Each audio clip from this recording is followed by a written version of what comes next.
Welcome to the episode, Chat Sports Talk. Welcome to Week 6 of the 2024 NFL season. That's right, we have 5 weeks underneath our belts. We have some teams that already had some time off, 4 more teams coming off this week. We're doing our marathon games in London, and we're seeing a lot of teams underperform, a lot of teams overperform, and we've already had our first coaching firing already of the 2024 season. I think late last night, the New York Jets has finally decided to part ways with Robert Saleh after so far their disappointing start of the season and what he has done previously in seasons where he hasn't really produced much. Put the DC as the temporary head coach instead of Hackett, but the problems still remain. Maybe this is the catalyst that will get the Jets maybe a couple more wins in the season, but I think all in all, it's not going to mean much for the Mean Green or the Gang Green, because there's a lot of issues within this organization that needs to be addressed. And getting Devontae Adams, while it looks flashy, does not fix that O-line. If you can't keep Aaron Rodgers upright because he's not a mobile quarterback, he is your typical in-the-pocket passer. That is his MO. He expects his receivers to go to certain spots. That's what he does. It's just not happening right now. So, we'll see what happens with the Jets. And moving forward, I don't think, like I said, it's not going to get any better because it's still the same talent, the same issues that have arisen, that will continue to be there unless miraculously, the DC gets the O-line in shape. I really harp on about this O-line, but there's a huge aspects of the this team. But then, let's go ahead and look back at last week's action of week number 5. Last week, in a small caveat of teams, I went back to losing football. I went to 6-8. I was feeling halfway decent to make it 500, ended up losing the final 2 games. And it seems like prime time is not the right time for me. I'm doing very bad in these primetime games. But let's go ahead and kick off last Thursday. We're heading to Atlanta between the NFC South showdown between the Bucs and Falcons. And the Falcons are, in the spirit of Halloween, Jekyll and Hyde. We don't know which version of the Falcons is going to show up. Which version of Kirk Cousins is going to show up. On the hindsight, Tampa Bay is basically who you think they are. They're a very decent team that sometimes can't rise up to the occasion. But early on, Tampa Bay had this game almost on lockdown. I mean, they were up 24-17 at half. They were doing extremely well. Third quarter, both offenses just struggled to move the ball. And it was the end of the game when Tampa Bay took control of the game. They got that 3-point edge. But the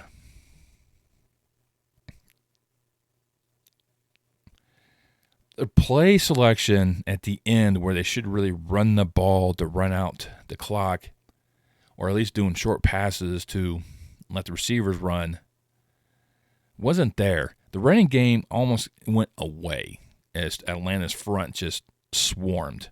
And you saw that throughout that game where Atlanta's defense just stepped up and just disrupted Baker and disrupted the timing and the flow of the Buccaneers offense. But they were able to give Kirk Cousins too much time. And he's able to march down the field, set up a game-tying field goal with Koo. They go into overtime, and he just runs right over Tampa Bay and wins it in OT on the opening drive. But Kirk Cousins ended up setting a franchise mark for most passing yards by an Atlanta Falcon with 509 yards in the air. It doesn't matter what team you are. You cannot let the quarterback dictate what he can do. Over 500 yards in the air and 4 touchdowns. You're going to lose almost every single time. Unless you're North Carolina. That's college reference there, in case you don't know. Team that scores 50 points, but then losing 70-50. But hey. The Tampa Bay secondary was off. Kirk Cousins was able to pick them apart and walk away with the victory and making that NFC South really interesting between the Bucs, Falcons, and Saints. Sunday, we all woke up early with the Vikings and the Jets squaring off in Tottenham Stadium over there in London. And, of course, I picked Minnesota in this one. They were up early, 17-7, but Aaron Rodgers being Aaron Rodgers starting to come back, but he ended up having 3 interceptions, including a drive towards the end where he was trying to get the time frame before he can set up the winning touchdown. And that was that. Sam Darnold got a revenge on his former team, 23-17. It is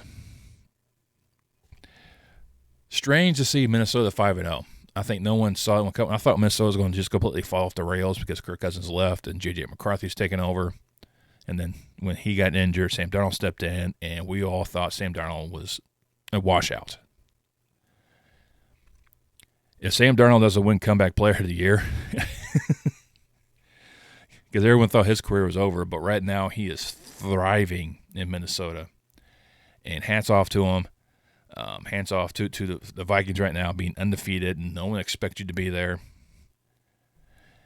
And we'll see what Aaron Rodgers can do from here on out. 240 yards passing, 2 TDs, but those 3 picks really hampered him. It's not going to get any better. It's not. Like I said, Aaron Rodgers is definitely not the quarterback he was 3 years ago. I don't know if he could take this team to a playoff position. The defense could. I do think Aaron Rodgers can win more games than Wilson could. But I don't know if this is a playoff caliber team. They could get in because right now that AFC East is looking very vulnerable. But we have to let the season play out and see what happens with the Jets moving forward.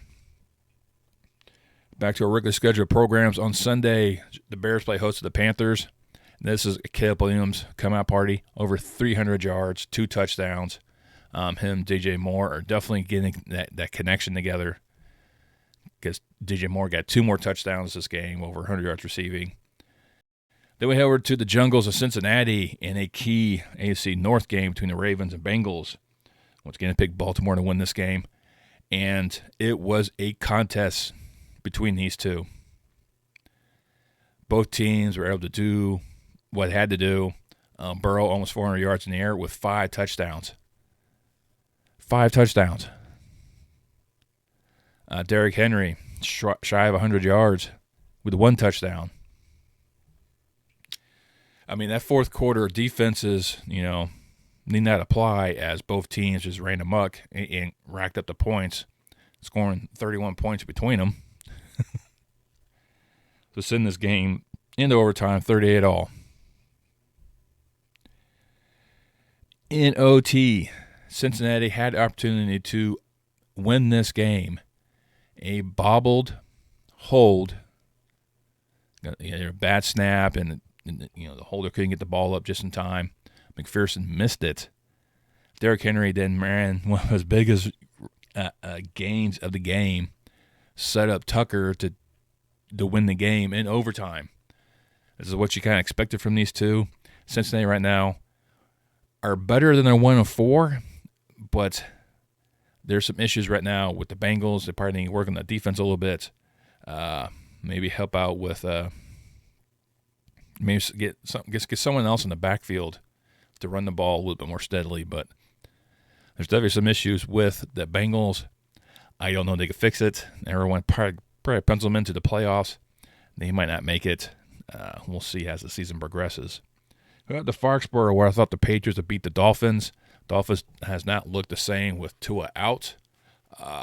Huntley came in there, not very spectacular. 18 of 31 with 194 yards and an interception. This is not the type of a team you expect to see that, but the Patriots beat themselves.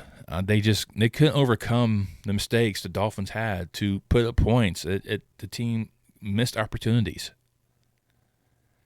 immensely, and the Dolphins win the Foxborough. They escaped with a 15-10 win. It is unfathomable how much the Patriots just botched this entire game. Head down to D.C. I picked the Commanders to wipe the floor with the Browns. Deshaun Watson, he needs to go. He is definitely not the quarterback in Cleveland, but they're stuck with him.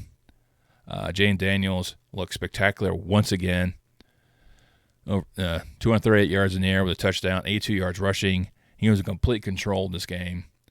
He had no issues. Washington racked up the points, 34-13, continuing to run, and they could be en route to winning the division. Once again, a rookie quarterback taking Washington to the division title. It sounds much like RG3. We head down to Jacksonville, where I thought the Colts would be able to corral the Jags.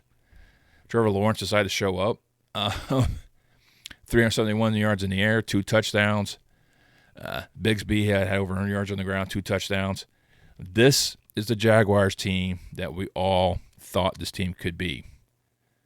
They were able to contain old man Flacco. Still racked up the points. I mean, that fourth quarter defense just decided to just step aside and just let the offense have a track meet. I mean, 41 points in that fourth final frame is ridiculous. And Jaguars are able to escape with a 37-34 victory, getting their first win of the season. Head down to H-Town, where I thought the Bills were able to squeak out with a victory. But once again, the offensive struggles of Buffalo has reared its head again. Houston had were on fire in the beginning, but struggled throughout the rest of the game. They made the key decisions and the right moves when they had to. I mean, it was a 17-3 Texans lead at halftime, and all of a sudden Buffalo came storming back. And once again, Fairbairn is a key aspect to this team. Hit a 59-yard field goal. I mean, these 50-yard-plus field goals seems to be like a dime a dozen for these kickers now. And Houston knocked off Buffalo 23-20. Go to Mile High, and the Broncos playing host to the Raiders. I picked the Broncos. Struggled early. I mean, they were down 10-0 out that first frame, but after that, it was all Denver. And winning 34-18, and Bo Nix is doing quite well for himself as well. 200 yards in the air, 2 touchdowns. And Patrick Surtain actually helped out with 2 interceptions. And Gardner Minshew, definitely not the quarterback either. See how continues to go in Vegas for that franchise. And Devontae Adams, still requesting the trade at this present point in time in this video, has not been traded. There's been a few scenarios out there. I think the top on his list is the Jets and the Saints, where he wants to go. 2 quarterbacks he has worked hand-in-hand with, Aaron Rodgers and David Carr. Carr injured right now. We'll get to that more later. And Aaron Rodgers, not being himself, doesn't have the time to really throw anyways. We'll see how that one pans out. There's also been kind of rumors of the 49ers possibly doing it, but I doubt it. Santa Clara, where the Niners play host to the Cardinals in a West showdown. And once again, the 49ers had a fourth quarter collapse and allowed a team to come back and dictate things. It is every team's got to go through their struggles of injuries, whatnot. But apparently not having Christian McCaffrey back there has really affected the 49ers game plan. Their defense right now is only there for half the game, seems like. Because San Francisco goes up 23-10. I'm like, all right, San Francisco got this in the bag. The offense didn't even show up that second half of the game. I don't know what they were planning, but Kyler Murray led the Cardinals from behind and beating San Francisco 24-23. Then we head down to SoFi where the Rams play host to the Packers. And this is where I thought the Pack would have no issues. But I'll take that back. I didn't say they have any issues, but I knew I picked them to win, but I knew Matthew Stafford, would make this a more interesting matchup. He definitely did. Stafford had 260 yards in the air and a touchdown. Jordan Love definitely made some boneheaded mistakes. There's one he is in end zone being chased, tries to throw it away instead of taking the safety, threw a pick that turned into 6 points. So there's definitely a few boneheaded throws in there, and there's some issues right now with the Packers' defense a bit, as they're allowed the Rams to kind of dictate things for a while. But Green Bay held on to win 24-19 to move on to 3-2 in the season. The G-Men, Big Blue, went out to the Puget Sound and shocked Seattle. I thought Seattle had this one in the bag. Geno, over 280 yards in the air, touchdown. But the Giants, just without Neighbors, really kind of, put up the final numbers. Tracy, almost 130 yards on the ground for G-Men. Slayton was the primary receiver, over 120 yards receiving and a touchdown. And Daniel Jones ended up just leading the team when he had to and led them to a 29-20 victory, upsetting Seattle. Then, that was kind of like the theme going in there. So I was 6-6 heading to these two final games, and I've already said I was doing bad in the prime time. I lost the next two. I had the Steelers over the Cowboys, and the Cowboys did not look great. They just looked better than the Steelers' offense, and Dak once again showed up in the fourth quarter. He was able to throw a couple key touchdowns, especially to Tolbert when they had a 4th and 1. And Tolbert definitely, it looked like he had a groin injury. He stayed out there. Caught the game-winning touchdown, basically, as Dallas escaped Steel City with a 20-17 victory. And then on Monday night, I thought the Saints could overtake Kansas City, and it looked like they could, but then the Chiefs defense just stepped up and just blitz happy Chiefs. Card, I'm getting an oblique injury towards the end of the game. He threw a no-look pass, basically just chucked it because he was going to get crushed, and he did. If the receiver would have caught that, that would have been amazing because it would set up I think the time frame, a game-tying touchdown because they would put him close to the red zone in that time frame. Definitely changed the aspect towards the end of the game, but didn't connect. Kansas City was able to hold on and beat New Orleans 26-13, giving me my 8th loss. So now we spent a long time covering all those games. Now it's time to dive into this week's actions. And on Thursday night, we're heading up to Seattle between two teams that got shocked last week. And who is going to rebound is basically what I'm looking at. Right now, San Francisco is on the outside looking in. This is not a spot a lot of people thought they would be in. I thought they'd win this division. I knew it was going to be close to winning this division. But injuries have been a key factor in the 49ers. I think Seattle's going to look at what they did wrong against the Giants, fix those issues, look at the game film, what the Cardinals did against the 49ers, implement that game plan. And this being a divisional series, I went back and forth on this one. I want, these guys are going to go back and forth, definitely. And I want to go with the 49ers, but with their two recent collapses in the fourth quarter against divisional foes, I have a feeling that's going to strike its ugly head again. It seems like they get complacent. And the 49ers right now are favored by 3.5. I'm going to take the Seahawks, edging out San Francisco. Probably, a late minute drive that gives them like a 1-point victory. I think this is going to be a very highly contested game between these two. And it's I don't know right now. San Francisco has got to do something to stop these collapses. But I don't see anything right now with the 49ers that lets me to believe that's going to happen. Maybe they show up against Seattle. But I'm going to go with Seattle with potentially the upset pick. Once again, all rise for Sunday morning football in London, back in the Tottenham Hotspur Stadium, as the Jaguars and the Bears will battle each other in London. I went to a London game with the Bears way back in the day when they had the game at Wembley against the Tampa Bay Buccaneers. That's when Urlacher, Briggs, and Tillman were still playing, just to show you my age. But Trevor Lawrence had the game he was expected to have for the season. He showed up against the Colts. He put up some phenomenal numbers. Bigsby was excellent coming out of the backfield.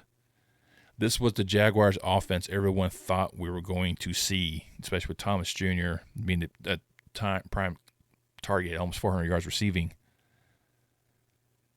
But the Bears also had a game where their offense showed up the way everyone thought it was going to be. And if Caleb Williams has the time to find Kenny Williams, DJ Moore, Adoze, Kmet, get some good from the Swift, get them in running and in passing aspects, the Bears could be a dangerous team. Can the defense contain Trevor Lawrence? That's going to be a key factor in this matchup. Can they limit his effect on them? And that's going to be a no.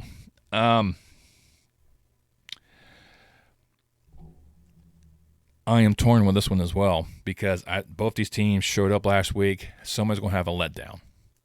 Right now, Caleb Williams is progressing nicely in his development, but I don't know if the team as a whole is up to that point yet.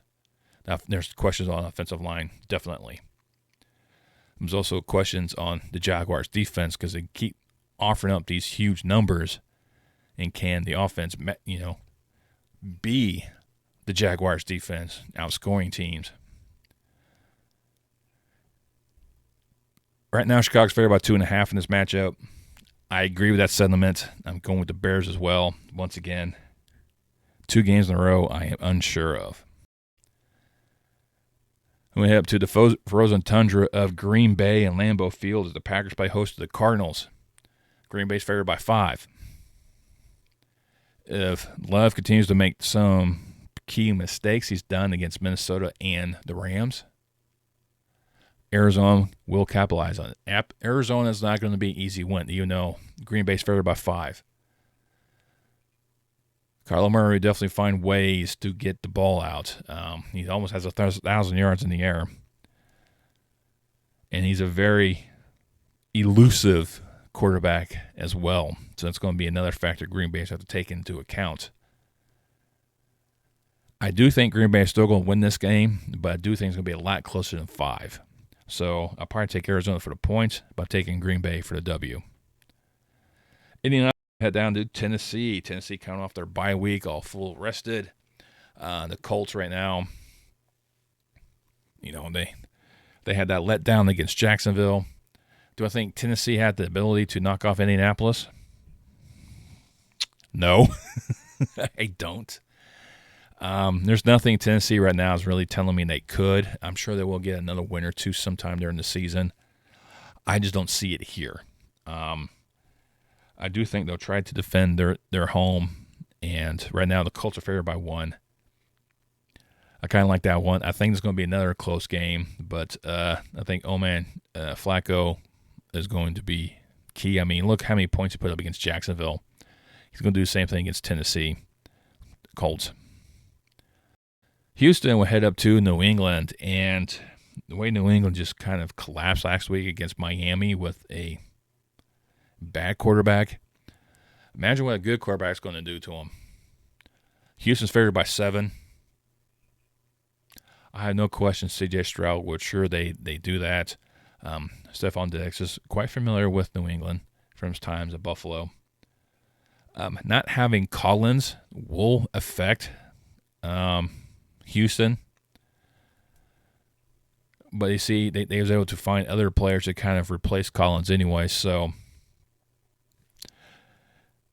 and also mixing still be kind of an issue. So the running aspect is going to be a weak point. All the folks are going to be Stephon Diggs. The other receivers are going to definitely have to step up. They're going to do that. C.J. Stroud's a very competent quarterback back there. And I think Houston's defense is going to be too tough on New England. Maybe Stevenson will find some holes here and there, at least make it interesting for a while, but I do think Houston will shut the door. Houston is favored by 7. I'm not pushing against that either. Texans. Then we got Tampa Bay heading down to New Orleans. Carr right now with this oblique injury may not be playing. You saw how the team kind of struggled against Kansas City's blitzing. Kamara's going to be a huge factor. There's a lot of injuries right now with the Saints that are going to affect this game. Tampa Bay had everything going the right direction and still fell short. It seems to be Baker's M.O. Every time he seems to be in a close game, he always seems to fall short. But he's having a phenomenal year with 11 touchdowns, 2 picks. Godwin and Evans have been very welcoming to him and receiving his gifts. The defense definitely needs to step up. They can't have the collapse they had against Atlanta. If Carr's not running, that could be change the aspect of this game completely. Right now, Tampa Bay's favored by 3.5. I think that's a safe bet right there. I'm also going with the Bucs. However, the brotherly love as Cleveland comes into town, and Eagles should have got things right, got a little healthier with that bye week already under their belt, and hopefully they can revitalize this team. This team has been struggling immensely, and they can't be doing this because they're going to find themselves getting trapped. This could be a trap game. Cleveland needs a catalyst. They need something to spark this team right now. Deshaun Watson is not that spark. He's just there to collect a paycheck. That's all he's doing. He's not leading this team. He is just someone there. And it's going to hurt him because Philly's defense will make him pay. Myles Garrett seems to be a quiet feature right now with Philadelphia. If Philadelphia could get back to running the ball with Saquon Barkley, get back to that aspect, gets a running place for Hurts as well, so now you don't know who's going to have the ball to run, and then you can start passing with Hurts. This is what Philadelphia needs to do. Hopefully they got that game plan in place and pounding in the heads of this offense. Got everyone on the same page. Because Sirianni has got to think he might be next on that chopping block for head coaches. Philadelphia's favored by 9. I'll push the temper expectations down a bit. Maybe 7. But definitely going with the Eagles. And then a huge bash between Baltimore and Washington at M&T Bank Stadium. Can the 3-2 Ravens continue their revival? That Derrick Henry has started to be a feature running back, something that should have been done. Now they realize what they have. That allows Lamar Jackson a little more freedom now. He can actually be also a threat with his legs and his arm. He doesn't have to be everything doesn't have to be on Lamar's shoulders. He has someone else that can carry the load. And the best person to have that is King Henry. He's already got 572 yards on the ground, 6 touchdowns. I expect him to run against Washington. But can Baltimore stop Jayden Daniels? This kid is phenomenal. He has come out of there and just taken what defense have given him and executing the game plan almost to perfection. There's a actual possibility I think Washington could go into Baltimore and leave with a W. That's how good this team thinks they are. So far, the record's showing they are that good. Now, they haven't really taken off some tough opponents as of yet. I mean, taking off Cleveland, not that big of a deal. I think we all can agree in that aspect. Trying to look at my notes here. Arizona, they went in there and just dominated. Cincinnati, definitely not the same team as we all thought they would be. The Giants, definitely not the same team. I mean, week one, of course, being rookies, you're going to have, those games. In the first game of the season, you're not quite sure who's going to be showing up, but Tampa Bay set the precedent there. So you look at that schedule, the only tough team they've had so far is Tampa Bay. And they've handled business since then. They're going to run into a problem with Baltimore. That all that hype and all that good feelings that Washington has right now, all well endowed and definitely deserved. You play the schedule you're given, and they've executed it well. But Baltimore's a different animal. Baltimore's favored by 6.5. No. I would definitely take Washington for the points on this one. Even though, Henry and Jackson are definitely two aspects of that Baltimore's offense you have to account for. But Washington with Jayden Daniels is definitely going to be a problem for the Ravens defense. And so far, the Ravens defense has held up in the fourth quarter. So against Cincinnati, they kind of bobbled a little bit. They need to lock down Jayden Daniels to really dictate the aspect of this game. I think this is going to be a 3-point victory, but I am taking Baltimore to win at home. Then we got the Chargers heading up to Mile High, and the Chargers had that week off to help heal some broken wings and broken bones and whatnot. And Denver right now has just been dominant in their aspects that they can. And no, this is not going to be the Raiders game, but I think the injuries are going to finally, I don't know if the Chargers are fully healthy yet. And with this being a nice divisional game between these two, the Chargers right now are favored by 3. And if Bo Nix continues his progression the way he's going right now, and as well as the defense continues to do what they can do, which I think they'll have no issues with, I'm taking the Broncos to win at home. And, it could be a interesting aspect when it comes to this, but I don't think the Chargers are quite there yet. But there definitely will be a point in this season where the Chargers will flip the script and start winning, but I don't think it's yet. Now to Sin City, where the Raiders take on the Steelers. I mean, this is a huge old showdown of these two teams. They were a bit of rivals during the 70s and the early 80s. And with the Steelers, the offense just kind of collapsed against Dallas. And there's talks of maybe Russell Wilson could make a start this weekend. I mean, it's possible, but right now everything seems to be running pretty good with Justin Fields. He had his opportunities, and it was just things didn't plan out against Dallas. Stuff like that happens. But the Raiders are even worse shape. Minshew right now, 4 TDs, 5 picks. Devontae Adams going to probably be sitting out as well.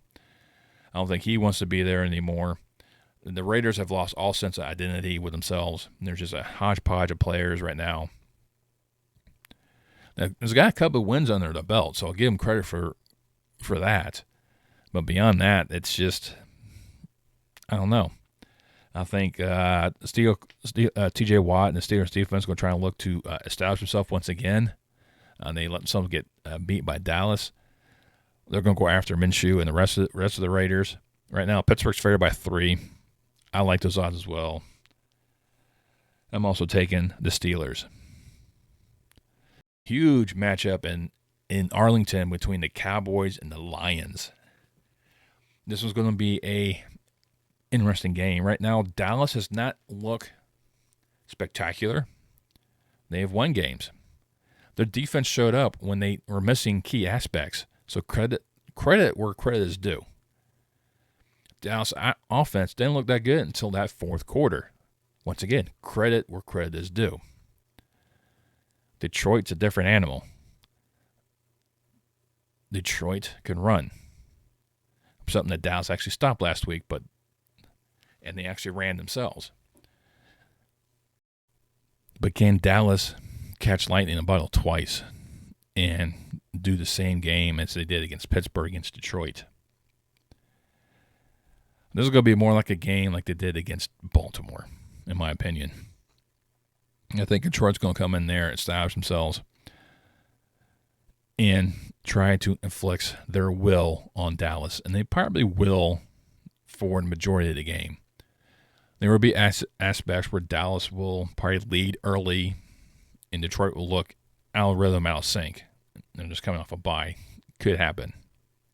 And then Detroit will start battling back towards the end of the first half, come back out of the locker room, establish himself, and then probably cough up a late drive by the Cowboys. Detroit's favored by 3. I like those odds. I am taking the Lions, but I can also see Dallas winning this one as well. But I'll stick with Detroit. Then Atlanta will head out to Carolina, and not much to say here. Carolina is just a complete disaster zone of a football team. Bad choice of words. But I don't know what the Panthers can really do. I mean, they couldn't really rack up any points against Chicago. Atlanta's going to come in there. Kirk Cousins is going to try to do what he did against Tampa Bay and bring that mentality to Carolina. I think he can. I think Atlanta is going to be too much for him. Atlanta's favored by 6. I like those odds. Falcons. Then Sunday night we have the Bengals and the Giants going at it. And who to pick? The Bengals are not the team you thought. Their record is actually reversed what I thought they'd be. The G-men are basically where everyone kind of thought they were at. And them going into Seattle, pulling off what they did against the Seahawks is great. Cincinnati put up some great numbers against the Ravens. It just fell short.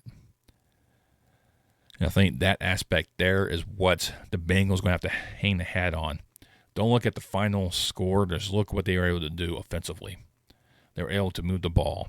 Burrow had the time to throw. I mean, you got to think he's over a 1,300-yard passer. He has 12 touchdowns in 5 games. I mean, he's good for 2 touchdowns a game. Daniel Jones probably won't repeat his performance that he did against Seattle. So there could be some ways where, the G-men will take a step backwards, become the little Giants. Cincinnati's favored by 3.5. I like that because I'm not going to write off the Giants in this game. I think Big Blue will find a ways to try and impose their will. They'll probably do that early. They'll probably do it later on in the second half as well. But I do think Joe Burrow and the Bengals are going to be too much for him overall. I do expect them to walk away with a victory. Then Monday night, at AFC East clash in MetLife. So once again, MetLife's doing back-to-back games in between the Giants and Jets. So they'll have like less than 12 hours to try and get that field ready for gang green. Changing from blue to green. Buffalo come to town struggling. They are struggling. Losing 2 in a row right now. They definitely did not look like themselves last week against Houston at all. And there's going to be issues with the Bills. There's offensively they're missing something, and I'm not sure exactly what it is, because they've had the time frame where they're able to distribute the ball and have a good time with it, and everyone was happy, and Allen could run there so often he had to, and then throw it, and all of a sudden that all fell apart. They need to get back to that. Now checking on the Jets defense, it's not going to allow them to do that. They're one of the better defenses in the league. Definitely have to step up. The Jets could come there with a different aspect to them. Saleh's gone. So they have an interim head coach. You know, times interim head coaches tend to have a honeymoon period where they do pretty good, and then all of a sudden everything falls apart.